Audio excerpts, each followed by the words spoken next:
Greetings from Cheating Story Lab. The message arrived at 2:47 a.m. This is Adrian Hurst. Your spouse Vanessa has been unfaithful with my husband, and we need to discuss this matter tomorrow, specifically at 9 a.m. Riverside Cafe. Please come alone.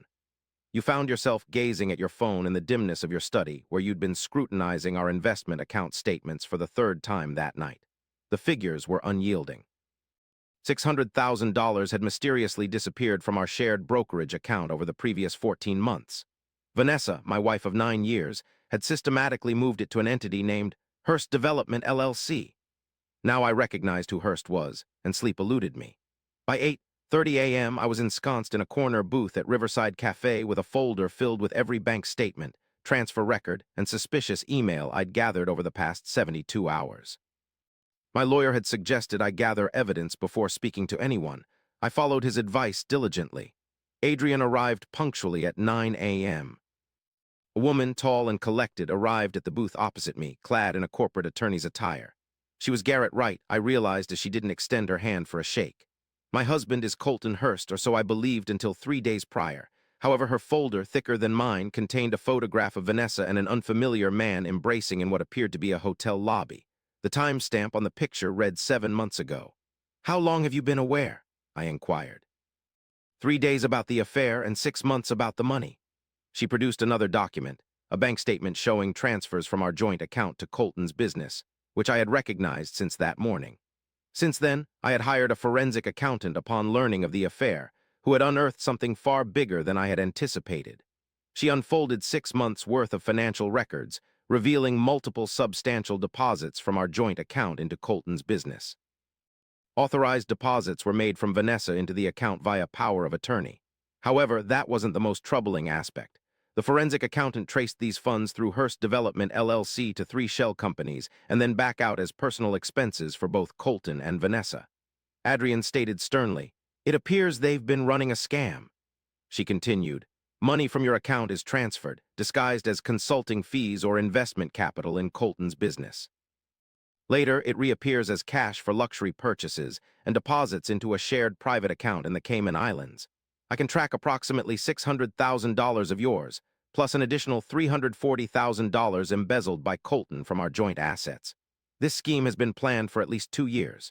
2 years. These events reminded me of when Vanessa proposed handling more of our finances due to my frequent engineering consulting trips. She said it would be simpler and more efficient.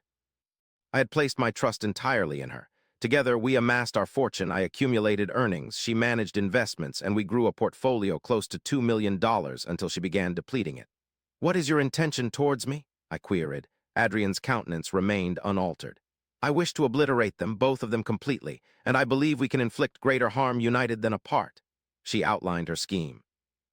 Rather than filing 2 distinct divorce petitions, we would synchronize our legal approach. Her lawyer, an expert in complex fraud cases, would oversee both proceedings. We would consolidate evidence and utilize the same forensic accountant, presenting a united front that would make it challenging for Vanessa and Colton to conceal assets or portray themselves as victims. "They anticipate 2 disgruntled spouses filing emotional divorce appeals," Adrian declared. "They don't foresee a unified legal attack backed by evidence of fraud, embezzlement, and money laundering." The mere mention of money laundering made it tangible, unlike anything else. "I'm in," I responded. Over the following fortnight, Adrian and I took on a collaborative role akin to battlefield partners. We consulted with her lawyer, Mitchell Raines, renowned for his prosecution of white-collar crime before transitioning to civil litigation. He scrutinized all our findings and swiftly enlisted his investigation team. "This surpasses my expectations," Mitchell stated during our second consultation. "They've been careless." Vanessa utilized her personal email for interactions with Colton regarding transfers. Colton submitted business expenses corresponding to Vanessa's travel dates. They've left a paper trail that will likely lead to their downfall. Investigator Bryce, a former FBI agent, discovered additional incriminating evidence such as hotel stays billed to Colton's corporate card with Vanessa listed as his business associate, and jointly purchased jewelry. A Santa Fe rental property, co-leased under pseudonyms and financed by traceable wire transfers. This was the source of my confusion during our strategic discussions at Mitchell's office one evening. "I don't grasp the rationale behind such a substantial risk," I stated. Vanessa had ample funds legitimately available, and she never seemed extravagant with her spending. Bryce, glancing up from hotel security footage, responded, "It's not primarily about the money. Consider the sequence of events. 2 years ago, Colton's business was on the verge of collapse, with 3 projects deep in debt and creditors closing in. Vanessa's financial transfers were instrumental in salvaging his company. This evolved from an affair to a full partnership. This revelation hit hard because not only had she been unfaithful, but also prioritized rescuing her lover's failing business over our financial stability, exposing everything we had built together to a man I'd never known before." Adrian added, "There's more to it." For most of the meeting, she remained silent, but then she produced her phone to reveal text exchanges between Colton and Vanessa from 6 months prior. The messages showed that they were conspiring to divorce both of us simultaneously, keep minimal assets, and then disclose their true holdings following the settlements. She presented the conversations to me. They were precise, carefully planned. Vanessa had outlined a timeline, established separate residences, fabricated marital issues, filed for divorce due to irreconcilable differences, settled swiftly for less than half the assets, and then vanished together to Santa Fe with their offshore funds. "They were going to leave us with nothing," I stated. "Correction, they would leave us with debt," Adrian clarified. "Colton intended to burden me with his business loans. Vanessa planned to blame you for bad investments and losing all our money. They aimed to depart with over $1 million in concealed assets while the sun set." Mitchell coughed. "Due to the ongoing racketeering, fraud, and conspiracy, we are concurrently filing a civil RICO case during the divorce proceedings. Essentially, we're treating this union as a criminal enterprise. RICO stands for Racketeer-Influenced and Corrupt Organizations, similar to charges filed against organized crime groups. Although rare in divorce cases, the recurring pattern of fraud, interstate money transactions, and proof of conspiracy meet the required threshold." Mitchell admitted it was an aggressive move, but it immediately puts them on the defensive and expands the limited discovery available in a typical divorce. 3 weeks after our initial meeting at Riverside Cafe, we initiated both actions. Vanessa was served with divorce papers at her yoga studio at 9 a.m. on a Tuesday, while Colton received his at his office simultaneously. Mitchell coordinated everything to happen at the same time. 2 bundles of documents, each containing a RICO complaint, a forensic accounting report, and motions to seize accounts linked to either party were presented. By midday, their lawyers had contacted us, leading to emergency hearings scheduled for later in the day. The first hearing was unfavorable for them. Vanessa arrived with her divorce lawyer she'd retained recently, while Colton came accompanied by his corporate attorney. Neither of them was ready for Mitchell's presentation. As Judge Helen Cotto, known for her disdain towards financial fraud, scrutinized our evidence folder in silence for 15 minutes, everyone waited nervously. Then, looking at Vanessa and Colton seated on opposite sides of the courtroom pretending not to recognize each other, she spoke up, "Mr. Hurst, Mrs. Monroe." In the new text, the first hearing was unfavorable for Vanessa and Colton, who arrived with their respective lawyers, divorce lawyer for Vanessa and corporate attorney for Colton. Neither of them was prepared for Mitchell's presentation. Judge Helen Cotto, known for her disdain towards financial fraud, reviewed our evidence folder in silence while everyone waited nervously, then called on Vanessa and Colton after 15 minutes of scrutiny. "Can you clarify why you decided to contrive a complex financial arrangement instead of opting for a straightforward divorce, acting like mature adults?" Vanessa's lawyer attempted to voice objection. "Your Honor, my client has not been granted sufficient time for this." Judge Cotto intervened. "My client has had 2 years to prepare for this event." The text messages suggest that she and Mr. Hurst meticulously planned this. "I am temporarily freezing all accounts linked to both defendants until a comprehensive investigation is carried out," Colton's attorney declared. "Your Honor, this action is quite unusual." "What's unusual is the alleged scheme to deceive 2 spouses out of nearly $1 million, Judge Cotto stated. "What's unusual is utilizing business entities to conceal marital assets." The unusual level of collaboration between these 2 defendants was questionable as they asserted their marriages were disintegrating organically. She mandated thorough depositions, full monetary disclosure, and relinquished the criminal matters to the district attorney's office for examination. The hearing spanned 40 minutes. Upon its conclusion, Vanessa attempted to speak with me in the corridor. "Garrett, it's crucial we discuss. Speak with my lawyer," I responded. I had rehearsed that line with Mitchell. "Keep it concise. Offer them nothing. Adrian and I exited together. In the parking lot, she released a deep sigh. "That was more favorable than anticipated," she said. "That was merely round one." The depositions persisted for 3 months. Mitchell questioned Vanessa for 8 hours across 2 days. Adrian's presence at the depositions, silently behind Mitchell, evidently disturbed Vanessa. Prior to the legal proceedings, Vanessa often found herself gazing at her, puzzled by the transformation of her husband's partner into an ally. The turning point arrived during Colton's deposition. Mitchell was adept at asking seemingly harmless questions that later proved otherwise. "Mr. Hurst, what was the stated business purpose behind the $125,000 transfer from Mrs. Monroe on April 14th? "It was an investment in the Riverside Plaza project," replied Colton. "Did Mrs. Monroe receive equity in that project?" "She had a consulting agreement." "For what consulting services?" Colton paused. "General business development advice." Mitchell inquired about her qualifications. "She has a bachelor's degree in marketing," answered Colton, "and that made her qualified to advise on a $3 million commercial development project." A moment of silence followed. Mitchell produced an email. "Mr. Hurst, is this your email to Mrs. Monroe?" 10th of April, with 4 days remaining before the transfer, you wrote, "Dear one, I require an additional $125K to cover excess expenses. Inform Garrett it's linked to that markets fund you spoke of." This prompted objection from Colton's lawyer. However, the email served as evidence of guilty awareness. They were both aware of the fraudulent nature of the transfers. By the 4th month, the district attorney's office had amassed sufficient proof. Criminal charges, including fraud, money laundering, and conspiracy, were filed. On the same day, Vanessa and Colton were arrested, processed individually, and granted bail under a no-contact order. This order was arguably the most painful, as it prevented them from collaborating on their defenses or offering mutual comfort. They were forced to confront their actions separately. The combined civil and criminal trial, scheduled for early December, was anticipated by Mitchell with certainty. The proof was conclusive, the paperwork trail was unambiguous, and both defendants had made incriminating statements during depositions. "They'll propose a plea agreement," Mitchell forecasted. "The DA doesn't desire a trial risk, neither do they. Anticipate them to present settlement proposals within 2 weeks." True to his word, Vanessa's attorney initiated contact first. "She would accept a complete asset division in my favor, return all accessible funds, plead guilty to reduced fraud charges, and agree to a suspended sentence with probation." "What do you think?" Mitchell asked me. "I consider the 2 years of deceit, the premeditated plotting, the text messages where she joked about my credulity, the Santa Fe rental property where she seemingly planned her new life while still sharing our bed." "No deal," I responded. "I want the trial." Adrian followed with a similar call. The trial commenced on December 3. The courtroom was crowded. Financial fraud cases where affairs were involved often attracted notice.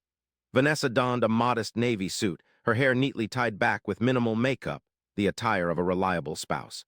Colton was seated at a table 3 spaces away, prohibited from even glancing at her. Mitchell's opening statement was methodical.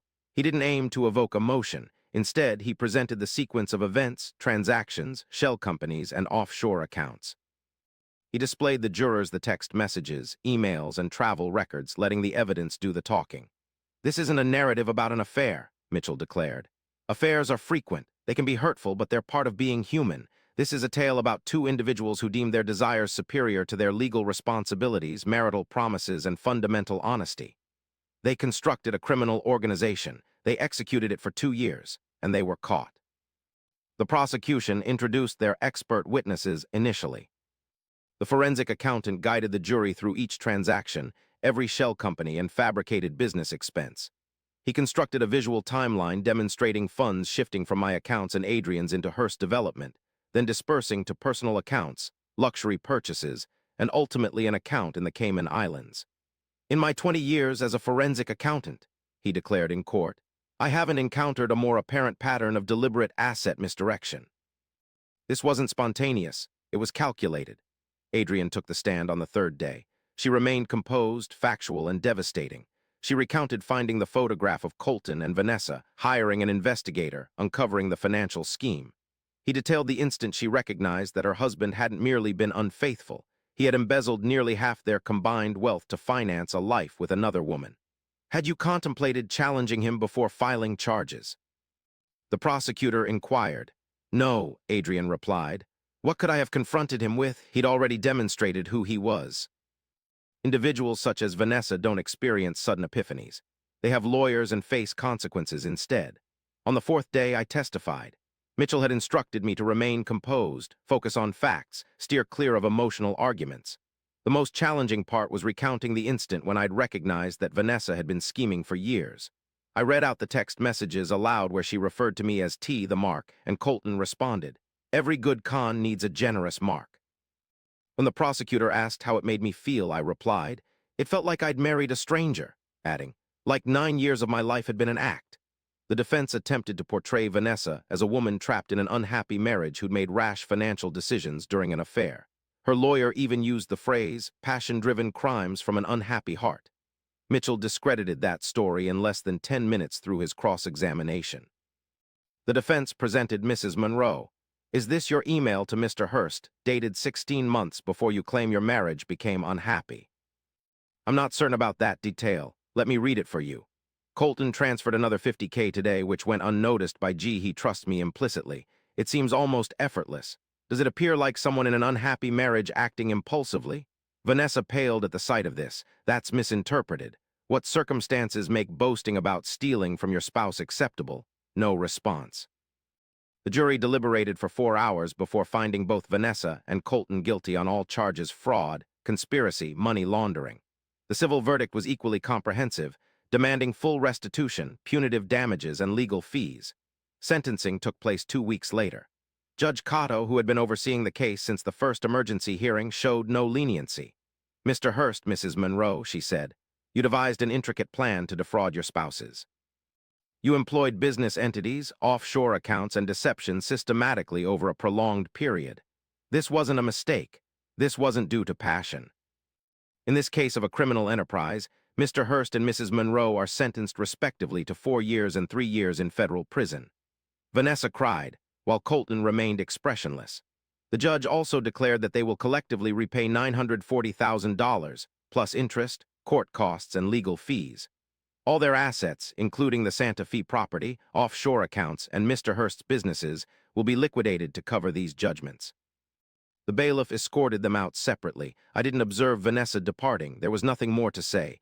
Adrian and I exited the courthouse together. The December air was chilly and clear. For the first time in 9 months, I felt like I could breathe freely again. "What next?" she asked. "I will find out who I am without her," I replied. "Rebuild, start." "Finito, me too." We maintained contact following the trial. We weren't close friends, but we shared an experience that no one else could comprehend. Every few months, we'd have coffee and update each other. She launched her own consulting firm, while I joined a company with reduced travel requirements.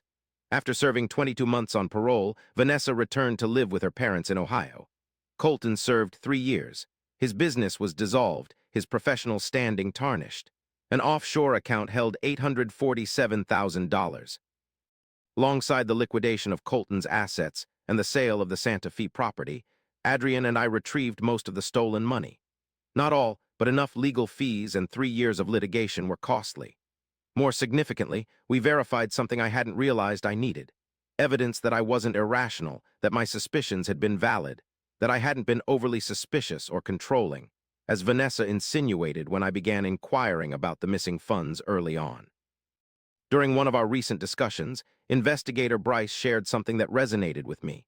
The most challenging aspect of cases like this isn't uncovering the evidence. It's convincing the victim they are entitled to justice. Both of you managed to accomplish that. 2 years post-trial, I received a letter from Vanessa, which had been channeled through my lawyer. She was writing from Ohio, working at her father's insurance agency and trying to piece together her life. The letter spanned 8 pages, primarily detailing reasons for her actions. She admitted falling in love with Colton before fully comprehending his financial predicament. By the time she recognized his involvement in fraud, she was already deeply implicated. She feared informing me because she knew I would distance myself from her. The relationship had started as emotional support and evolved into something more. The money was not about theft, but rather rescuing Colton's business. It wasn't an apology, it was an explanation.